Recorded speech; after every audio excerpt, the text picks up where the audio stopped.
Hi, everyone. Welcome back to She Barb's podcast. Today's guest is Howard Bloom. Hi, Howard. Hi, Brooke. How are you? Thank you for coming on my podcast. I'm great. Thank you so much for coming on. I'm a huge fan. Oh, thanks, Brooke. Can you tell our listeners a little bit about your newest release, Einstein, Michael Jackson, and Me? Well, yes. I have a very strange career. I started out in theoretical physics and microbiology at the age of 10. Wow.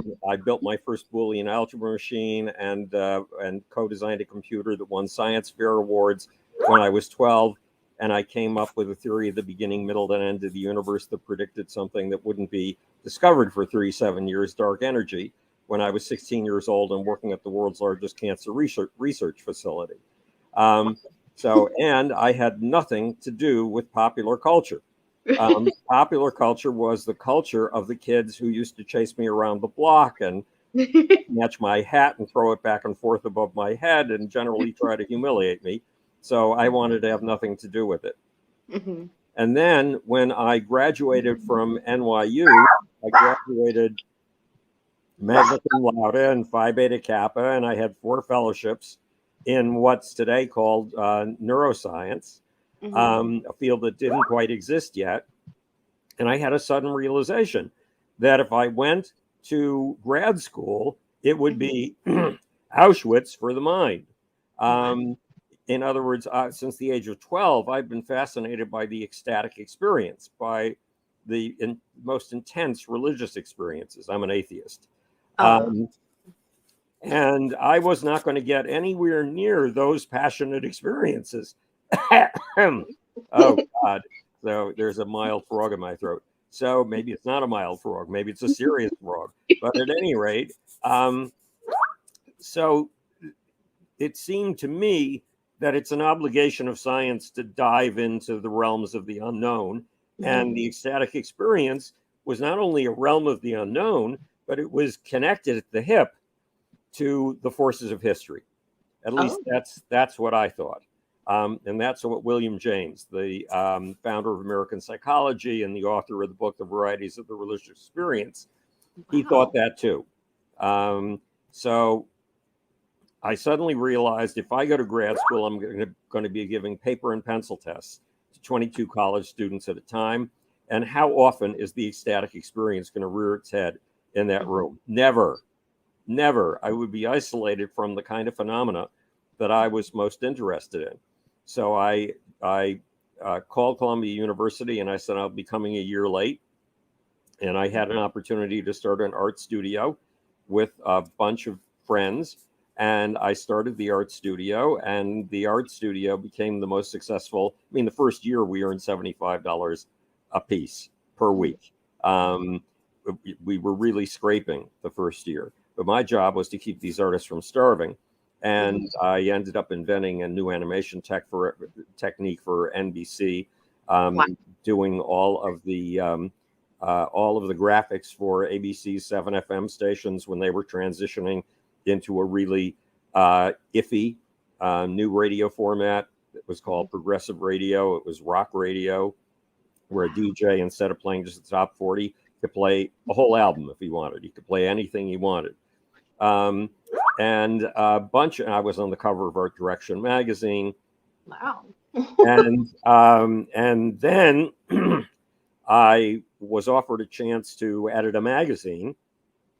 I had edited the literary magazine at NYU, and it had been and I turned it into an experimental graphics and literary magazine, which is how I met the starving artists with whom I started the art studio. And when I was 12 years old, a girl in 8th grade had turned her eyes toward me, and I suddenly realized nobody ever looked at me. And then she did something even more startling. She made eye contact with me, which nobody had ever done. And she said, "I told my mom you understand the theory of relativity." And Brooke, I did not understand the theory of relativity, but I was not going to admit that because the kids avoided me, but they at least had a name for me, the sickly scientist. I needed to live up to that name. So I was reading 2 books a day in those days, mostly science and science fiction, Well, I jumped on my bicycle as soon as school was over. I pedaled over to the local library. I rushed in. The librarians literally knew me better than my mother did. And I said, give me everything you've got on the theory of relativity. And they rummaged through the stacks and they found a great big fat book by Einstein and two collaborators and a little tiny skinny book by Einstein himself. So I put those in my bicycle clamp. I pedaled for home as fast as I could. And I sat up in my bedroom reading the big fat book, because I had learned that if you do things the hardest way possible, you don't think you're going to understand anything. You don't think you are understanding anything. But by the time you get to the end of a book, you've understood something. So I got 50 pages into that book. Now, Brooke, it was only about 7 words of English per page, and the rest was mathematical equations. And I've never been good with mathematical equations. So 8 o'clock at night came. I realized that I only had 2 hours left in which to understand the theory of relativity or be humiliated at school the next day. I had to give up on the big fat book, and I went to the little skinny book. And in the little skinny book, Albert Einstein, in an introduction, it felt as if he had reached out through the pages of the book and grabbed me by the lapels, and pulled my nose up to his and said, Schmuck, listen up. To be a genius, it is not enough to come up with a theory that only 7 men in the world can understand. To be a genius, you have to be able to come up with that theory and then explain it so clearly that anyone with a college education or a high school education and a reasonable degree of intelligence can understand it. So Albert Einstein, when I was 12 years old, gave me my marching orders that to be an original scientific thinker, I was going to need to be an author. So there I was with the art studio. And I brought in an account called the National Lampoon, a magazine that was just about to get started. And then my artists, half of them voted me out of the studio because they had this big check coming in from the National Lampoon every month, and they didn't want to give me a percentage. And there was one incompetent artist in the group. I had to have him in there because my most brilliant artist insisted on him as a sidekick. And this was a ploy of the incompetent artist to take over the art direction of the National Lampoon. And now all of a sudden I was free after 3 years putting this art studio on the map. Meanwhile, I had been writing for small magazines. One day I used to co-design some of my own clothes. And so one day I went up to the big loft where a new underground fashion magazine bankrolled by Baron Woolman, the guy who bankrolled Rolling Stone, was getting started. And I came out of the freight elevator, which is the only elevator they had because this is an industrial building, and expected to go over to a desk and open my portfolio and see the 3 women in the room ooh and ah over the pictures.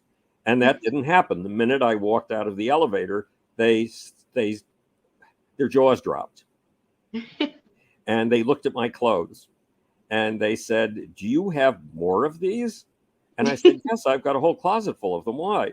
And they said, do you think you could write an article about them? Wow, Brooke, I had been dying to get into magazines because that's where you learn to write with the clarity and the snap, the vigor that Albert Einstein was telling me was my obligation. So I ended up writing 175 articles for that magazine. They made me a contributing editor. And then another one of the contributing editors started her own new magazine, and she'd ask if I'd be a contributing editor too. And so now I was writing articles for her, but this was my dream. My next step had to be writing for the mass market, writing for magazines, writing so deliciously that once you got started, you couldn't stop reading. That was the goal. My artist had just thrown me out, and I was covering a parapsychology convention, mind readers, spoon benders, people like that, for natural lifestyles. And a kid walked up to me, and he saw the pad of paper in my left hand, and that I was frantically scribbling notes. And he deduced that I was some sort of a journalist. He was right.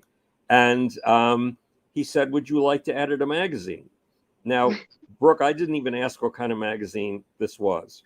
I simply said yes, because in order to turn in all these articles to Rags Magazine and Natural Lifestyles, I was getting up at 6 in the morning, going to the manual typewriter, totally naked. It was one of these 1945 Remingtons where you had to smash each key with the force of a sledgehammer. to get it to work.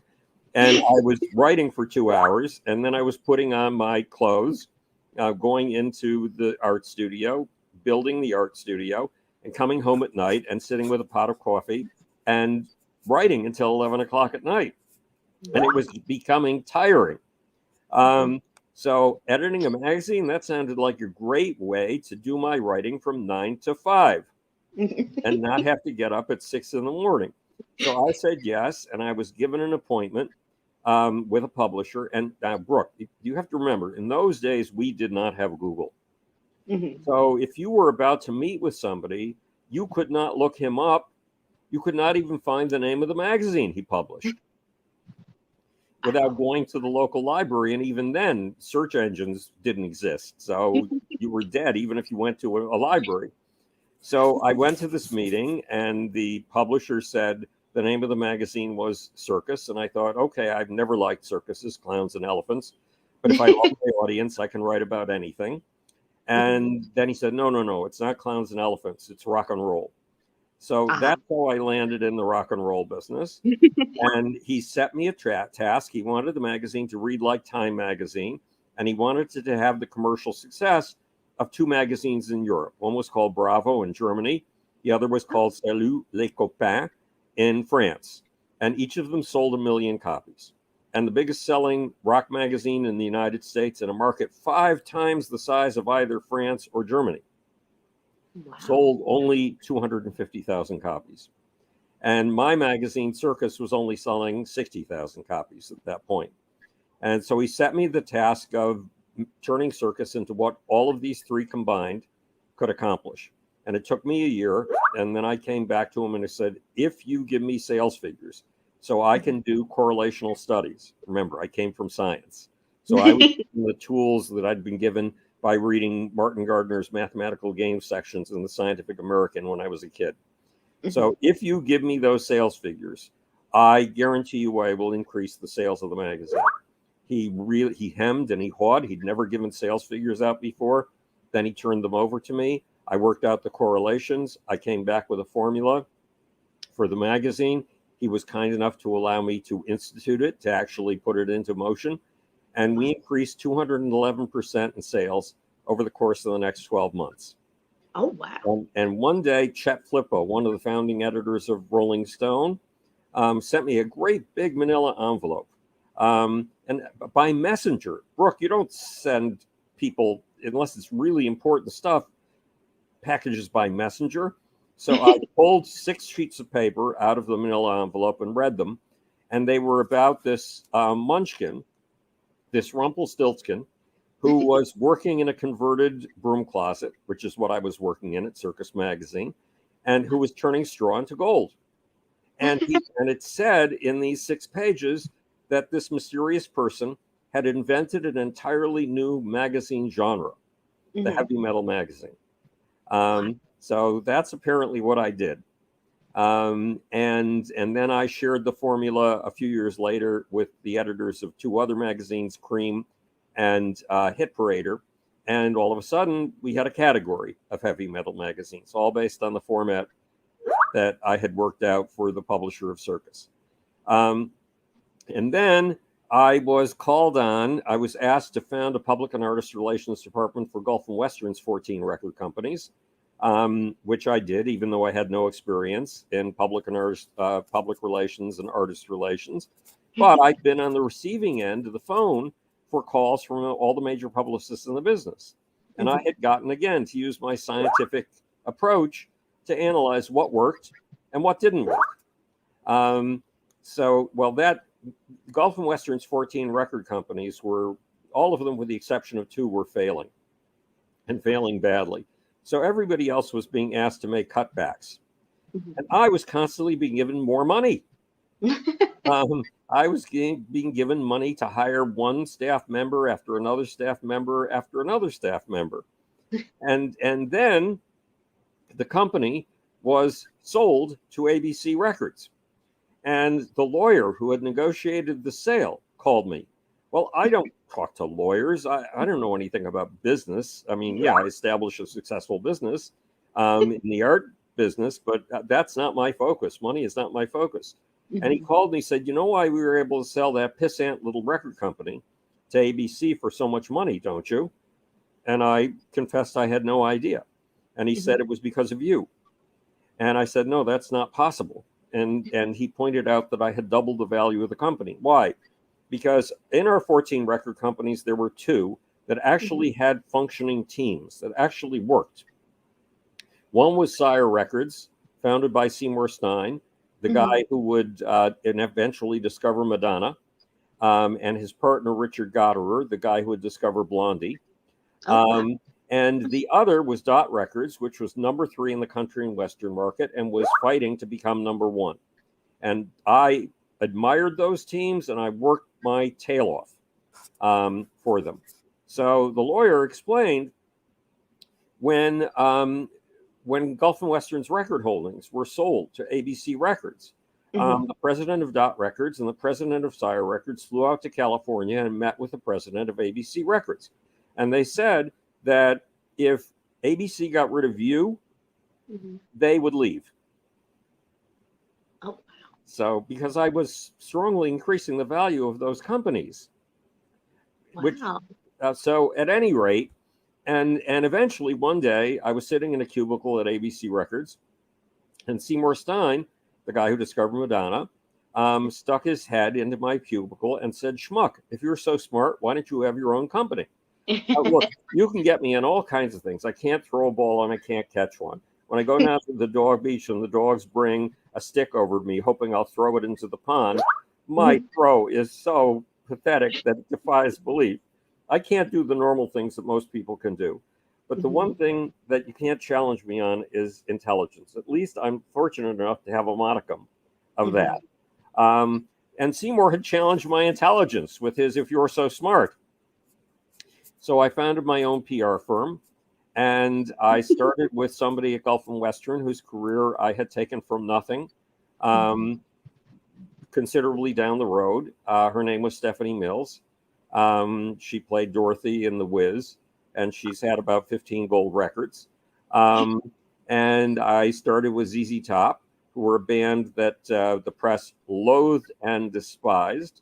And I loved turning around perceptions. If there was something valid to a band that the press was overlooking, I loved showing that validity to the press and telling that story to the press and discovering that story to begin with. And I was named the ambassador of Texas culture to the world by the mayor of Houston. And I was named the unofficial spokesman for the gay community coming out of the closet with a new form of music called disco. And despite the fact that I'm not gay. And I was named those 2 things in the same month. If the mayor of Houston had known about my being named the spokesman of the gay community, she would have dropped her socks. So, and then we built from there.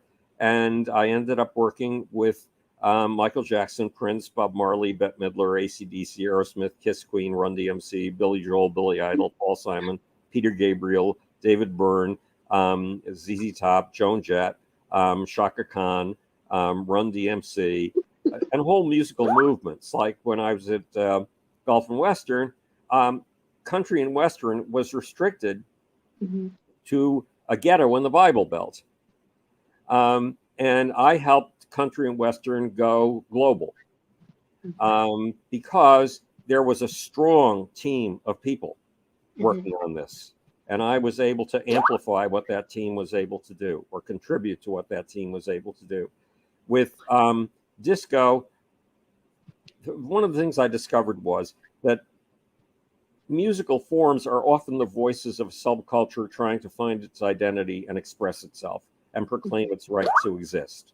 And that's what country and Western was for the folks in the Bible Belt.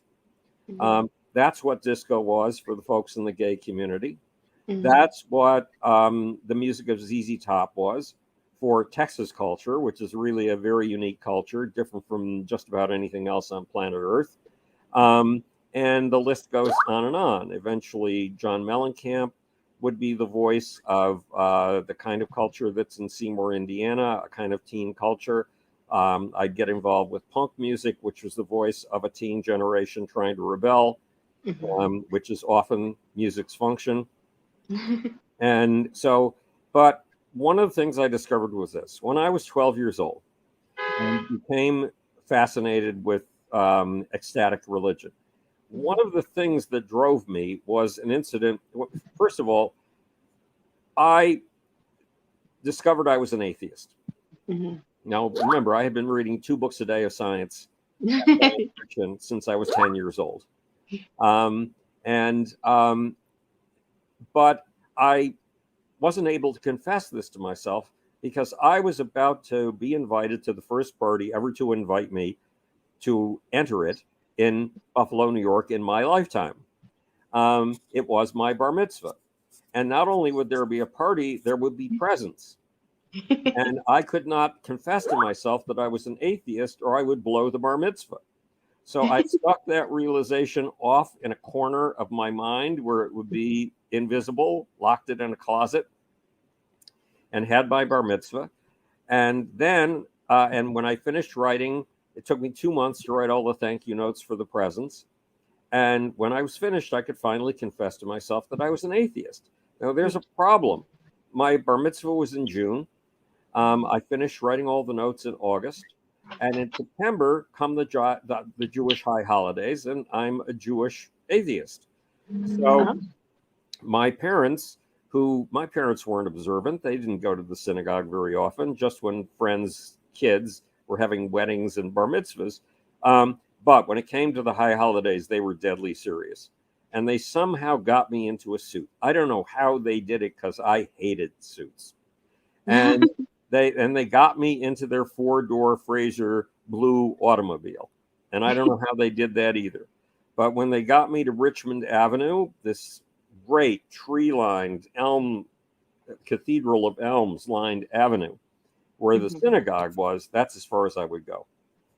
So I was holding on to the sturdily made American door frame of the Fraser, and my parents were holding on to my ankles and literally trying to drag me up the street like a sack of meat. And okay, if I'm an atheist, there are no gods in the sky. If I'm an atheist, there are no gods under the ground. But there are gods in this picture. And my parents' passion and their willingness to grind my face to hamburger, dragging me up the sidewalk to the synagogue if they can only detach me from the car frame. And where are the gods in this picture? They're in my parents.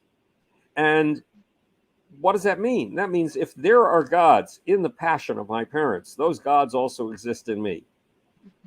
So one of my jobs as a science person, as a poet, remember, I was the editor of the literary magazine at NYU. We won 2 National Academy of Poets prizes. So, and they thought my poetry would be the next great body of poetry to come out of NYU. So the poet in residence, at least, was under that impression. So as a whatever I am, a human trying to understand everything I could possibly understand, understanding those gods inside and finding those gods inside is essential. And 2 years later, I heard that there was a book called The Varieties of the Religious Experience by William James. And in those days, we didn't have Amazon. And it took me 4 months to track down a copy of the book. And when I got it, it was as if William James was writing specifically for me. And he was laying out the ecstatic experiences, people like George Fox, who founded the Quaker movement, and Saint Teresa, who founded a whole new monastic movement in Catholicism. And they were incredible experiences. George Fox saw blood pouring from the skies and gushing down the streets in flash floods of Lichfield in England. Saint Teresa was laying in her cold, dark stone bedroom at night in a nunnery, and she felt angels come through the walls and pierce her with a lance and set her on fire with the ecstasy of God and ride her up to way, way high above the earth, where she could see all of God's creation spread out, along with the wonder, astonishment, and joy of God within her. And what William James was trying to get across is, first of all, these experiences are worth looking at. It's important to bring them into the realm of science. And he said, these experiences are psychopathological. But in the case of some people, psychopathology can be an engine of history. Precisely what I was after the engines of history. And searching for those gods inside became crucial to understanding my clients. And it took me 6 years with my own company to work out what I called secular shamanism. And if you came and asked me to represent you, I gave you a little speech. And I said, look, if you expect me to fashion an artificial mask for you, and then sit here like a guy in a plaid suit flicking a cigar and say, kid, with this image, I'm going to make you a star, then you've come to the wrong person. I'll get you an appointment with my best competitor. You'll be in his office in 2 hours, if that's what you want.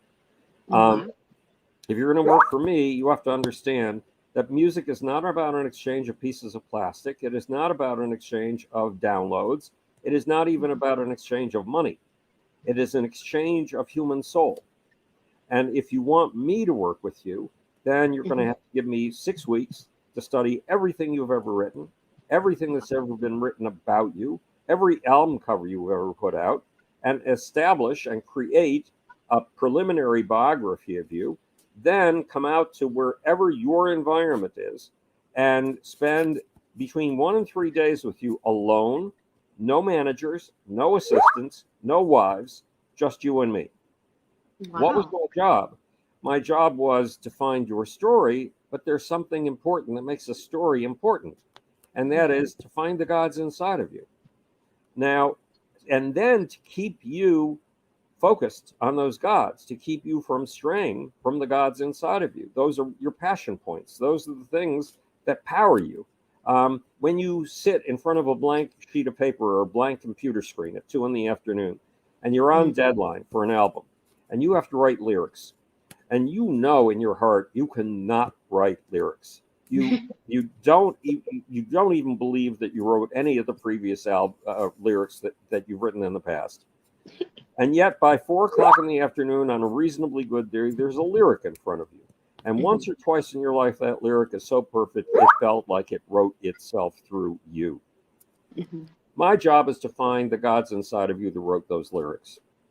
Now, when you go on stage on a night of a really good performance, and you see the eyes of the audience widening, you see even their pupils dilating, you see their faces melting, you see them melting into a common blob of energy like a giant amoeba.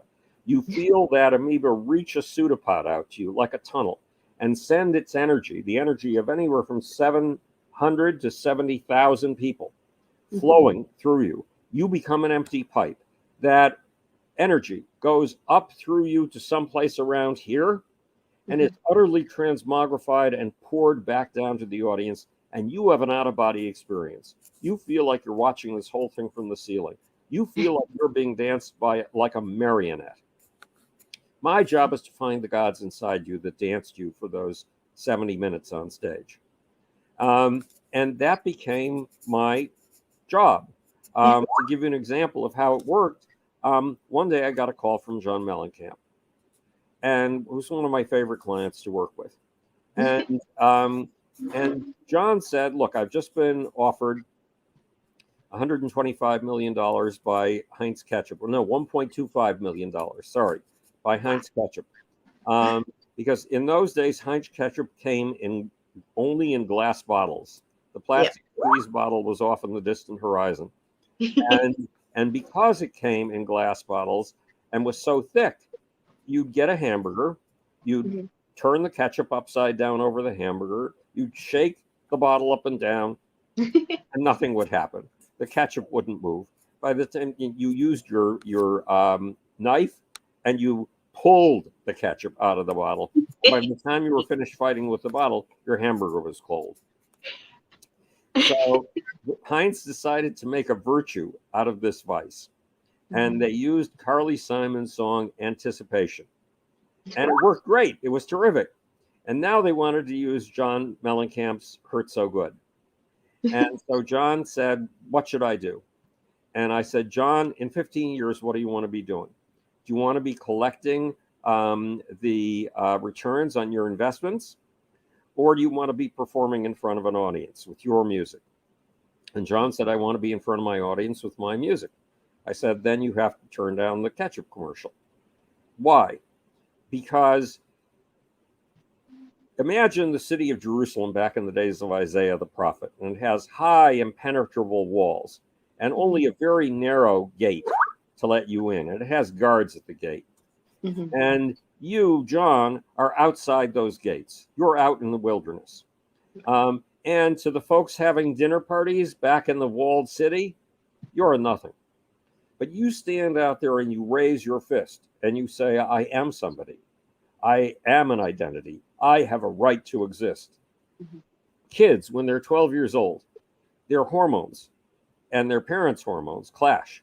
And they are basically tossed out of the family and have to establish a whole new identity. And they are out in precisely that kind of wilderness. And when you raise your fist and say, I have a right to be, you are saying, I have a right to be on behalf of all of those kids and any of the rest of us who feel outside of society and like rebelling. If you accept that ketchup commercial, you will enter the gates of the city. You will be at the dinner parties. You will cease to be the voice of those of us who feel we don't have a voice. So John turned down the ketchup commercial. His manager was Billy Gaff, who managed Rod Stewart in those days. And Billy Gaff basically was most interested in his racehorses. When John turned the ketchup commercial down, Billy Gaff quit. John called and said, who can I get as a manager? I had a very good relationship working with a guy named Tommy Mottola, who managed Hall & Oates in those days and would eventually run Sony Records. And I advised John to go with Tommy because Tommy has a good delivery apparatus, but not necessarily a sense of strategy. And John and I had a sense of strategy. So, and then Tommy Mottola eventually wrote a book and saying that working with John Mellencamp was the most miserable experience of his life. Wow. But the most important example of finding the gods inside of somebody was Michael Jackson. Mm-hmm. And the Michael Jackson experience was absolutely astonishing. The Jacksons pursued me for 4 months. They wanted me to work with them. They were about to do a tour with their brother Michael, the first one in 3 years, wow. The Victory Tour. And Michael had just become huge. He just sold 36 million copies of just one album, which was far more than anybody else had ever sold. And he had become bigger than Elvis Presley and the Beatles combined, literally. And I kept telling him, no, you don't need me. Michael's name is so big that you could get a talking dog to say Michael Jackson. And any magazine editor anywhere in the country will give you a cover in exchange for the interview. But they persisted. And then one day they called and said, the Jacksons want to meet with you. They're coming into New York City. Now, Brooke, I didn't grow up around other humans. Kids wanted nothing to do with me in Buffalo, New York, nothing at all. I grew up with guinea pigs and lab rats in my bedroom and guppies. So I never learned the basic social habits, the courtesies of society. But I had heard this phrase, that if you have to say no to somebody, you have to say no to them to their face. Mm-hmm. So I took the meeting. I went into Manhattan on a Saturday night at midnight and went up to the second top floor of the Helmsley Palace. And I went to the gilt door with the address that I'd been given, and I knocked. And the door opened 3 inches. And when it opened 3 inches, I realized I was going to have to say yes. Aww. There was an old ad that used to run for TDK cake tapes or something like that. And it's a guy sitting in a great big armchair with long hair. And they must have a fan on him that's going 120 miles an hour. And his hair is flying straight backwards. And he's plastered up against the seat. Well, the 4 Jacksons were lined up against the wall. And that's exactly what they looked like. And you could feel that there was a malevolent force, a dark force, a demonic force in the room. There was some sort of serious trouble here. And that's not the job for a talking dog. That's a job for me. I love debilitating on behalf of people who deserve it. So I said yes. A few months later, I was out at Marlon Jackson's pool house in Encino, California. And a pool house is a little building just big enough for one reasonable sized room on the first floor and another room exactly the same size on the second floor. And on the first floor, the room was dominated by a pool table in the center, and around the sides of the room were arcade games, which no real human could possibly afford even one of them, much less a whole wall lined with them. And the Jacksons were talking about merchandising. So that the pool table was just filled with T-shirts and jackets and stuff like that. And I was lecturing the Jacksons on the fact that you try to put together the most astonishing shows in the world. So your merchandising has to reflect that. Your T-shirts have to be the most astonishing in the world. Your tour jackets have to be the most astonishing in the world. And as I was concluding the lecture, now I'm standing there with two Jacksons on either side of me at the center of the table.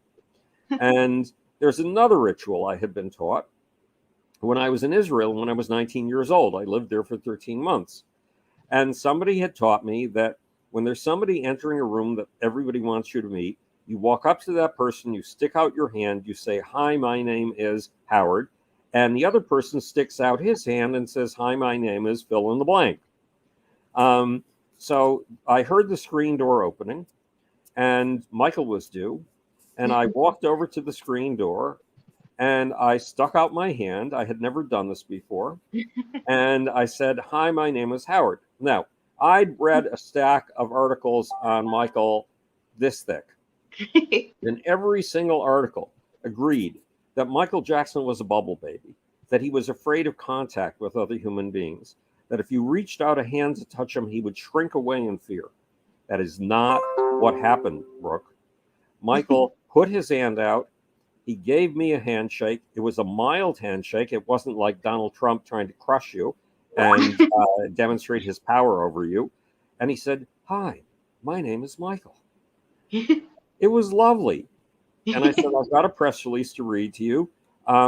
Where can we do it?" And he took me up the stairs to the room on the second floor.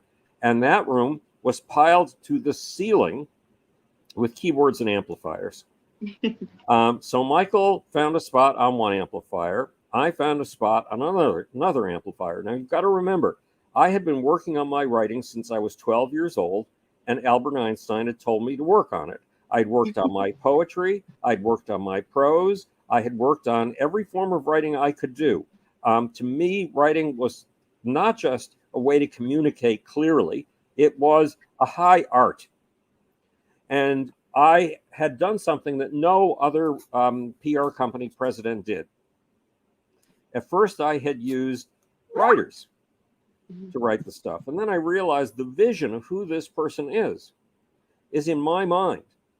And in order to get it across, I'm going to have to write it, because the material, the written material, is going to be the ammunition that my account executives use in order to tell the story of this artist to the people in the press. And that story is in me. I have to put it down myself. So I was the only PR company head who wrote all of his own press releases and all of his own bios. So I'm sitting on an amplifier, Michael's sitting on another amplifier. I read the first two sentences of the press release, and Michael begins to slump in his seat, and he goes, "Oh." And then I get another two sentences, and he goes, "Oh." And I get another two sentences, and he goes, "Oh." And when I come to the end, Michael says, "Man, that's beautiful. Did you write that?"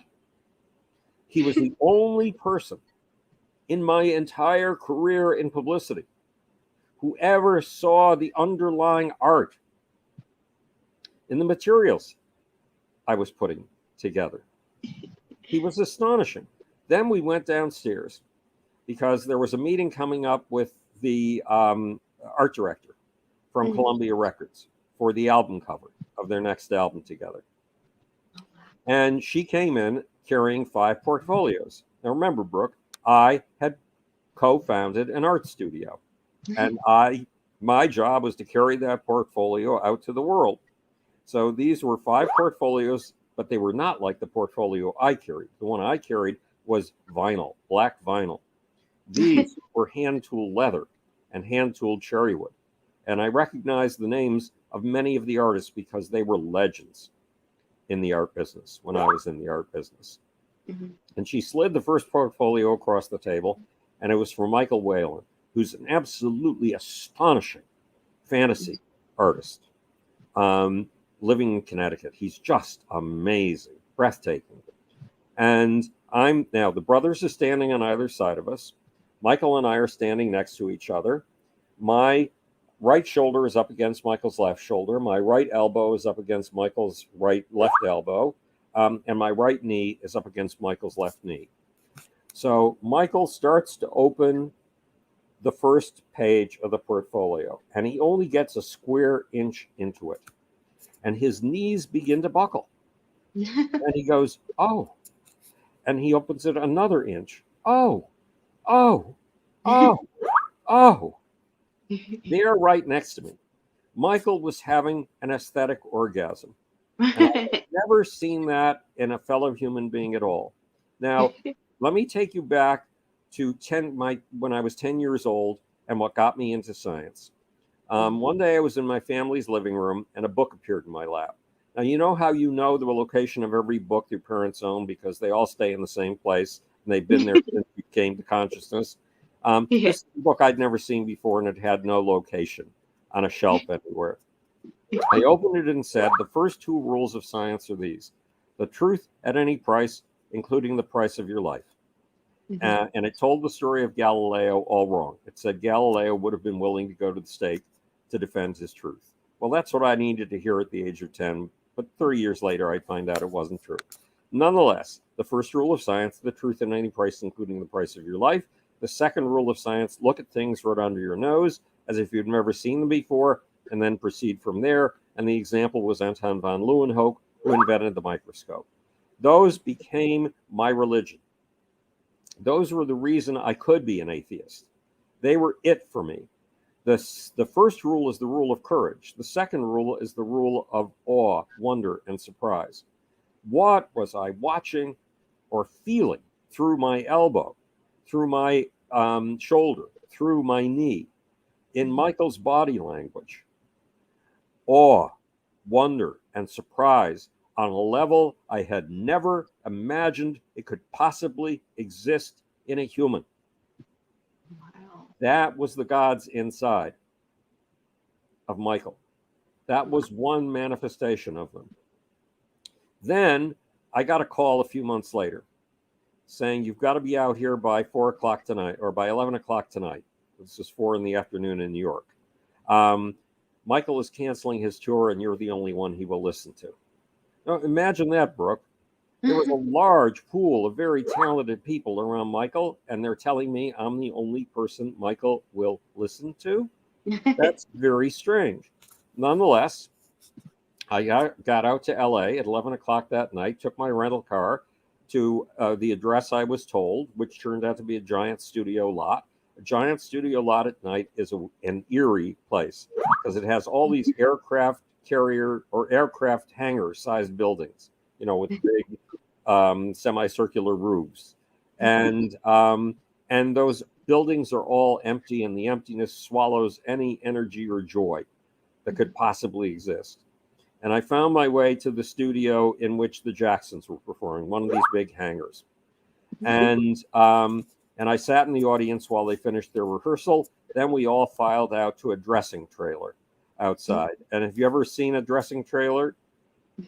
No. It's like this great big school bus, sort of, that's outfitted to be a dressing room. And it had red plastic seats, a banquette of red plastic seats opposite the door, another banquette opposite that banquette, in other words, on either side of this bus-sized thing. And then there was a little banquette right next to the door, which was clearly the power seat, the throne. So Michael took the power seat, and I took the seat at his immediate left hand. And Michael explained to me why he was canceling the tour. He said, my brother Jackie came down with a bone chip in his knee a month ago. Well, I knew that because I had flown out to California to organize the press conference at the hospital. where we had explained the bone chip to the press. And he said the doctors felt that he would be better in time for the tour.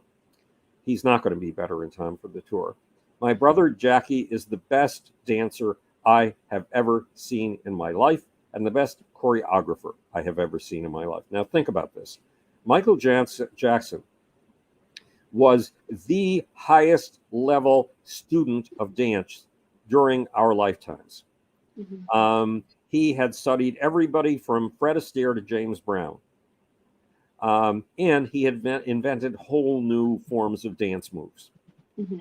And to say his brother Jackie is the best dancer he'd ever seen is a remarkable statement. And he explained that he would not go out in front of his audience without absolutely the best.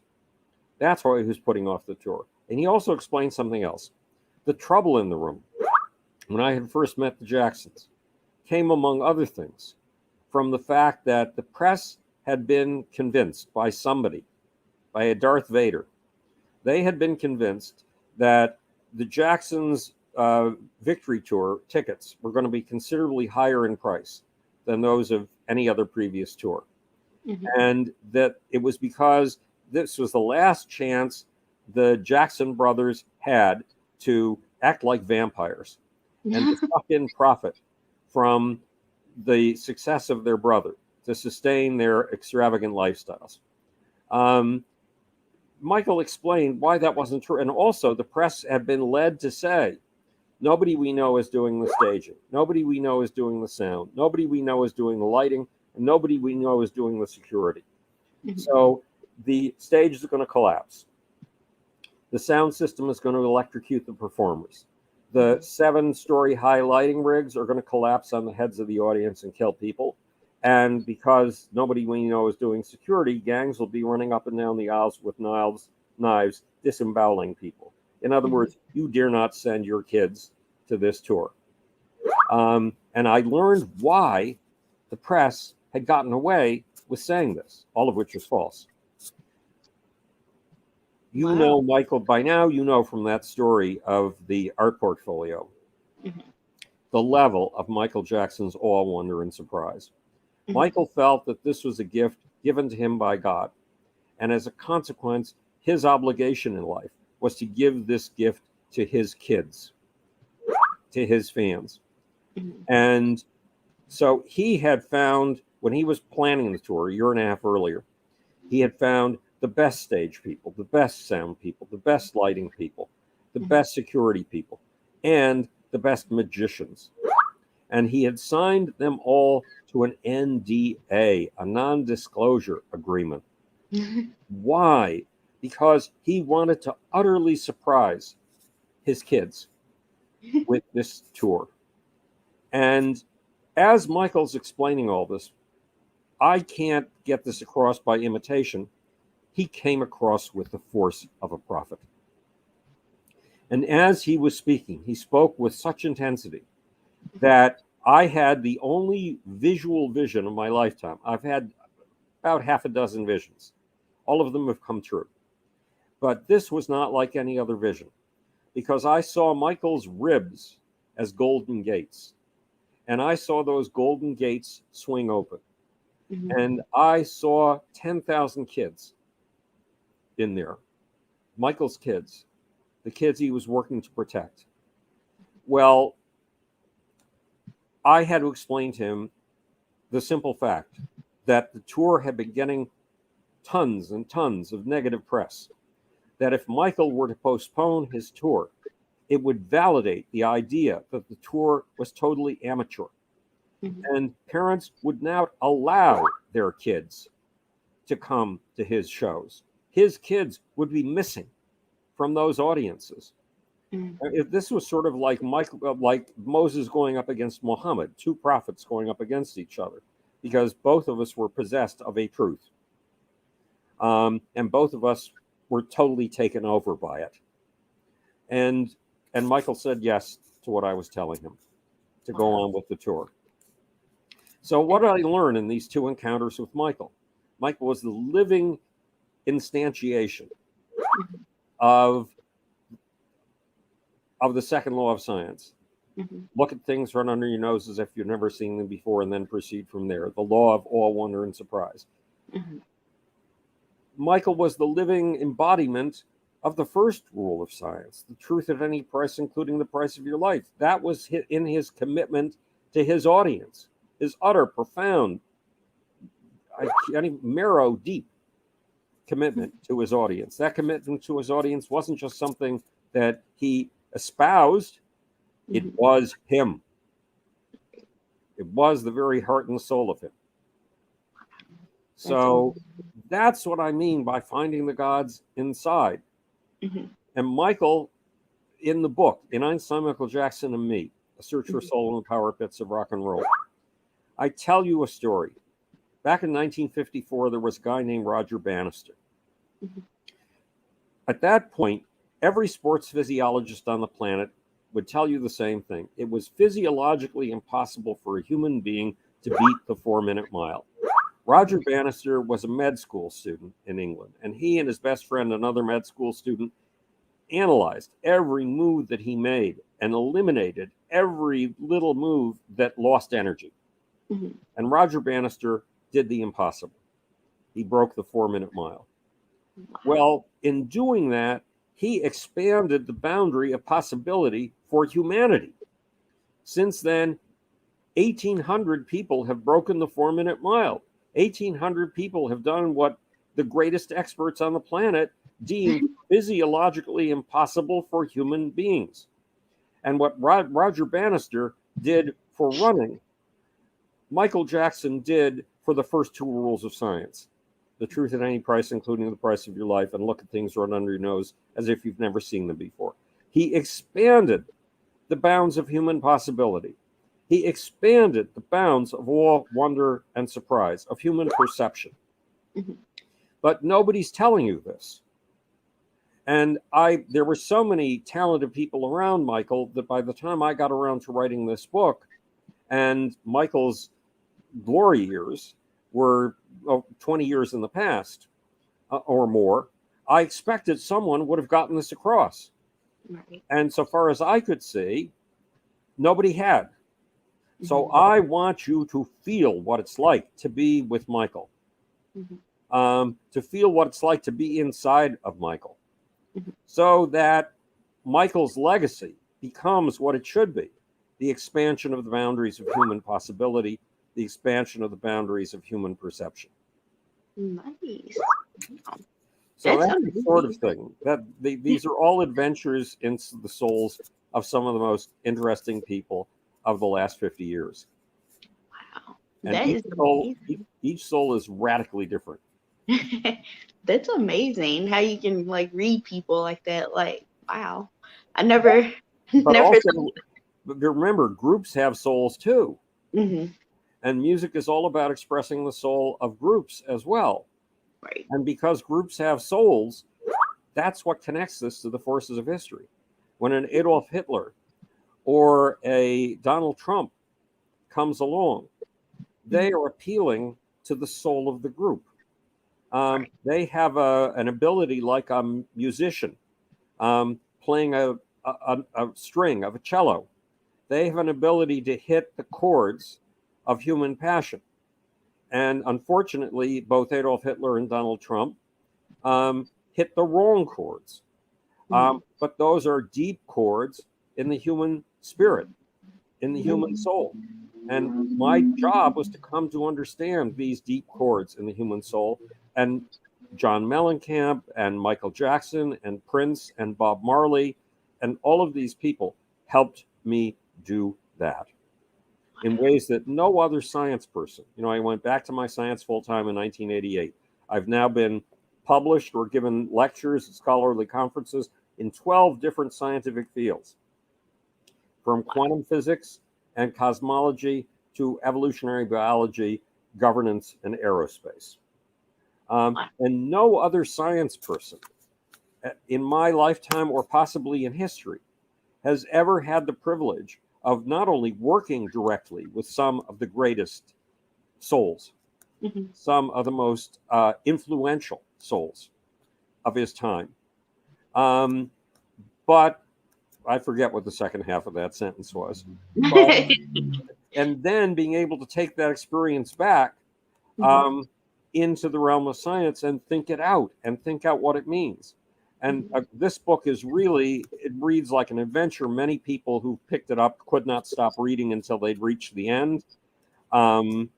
So you don't think there's a deeper level to it, but the deeper level is getting itself across to you. Wow, that's amazing.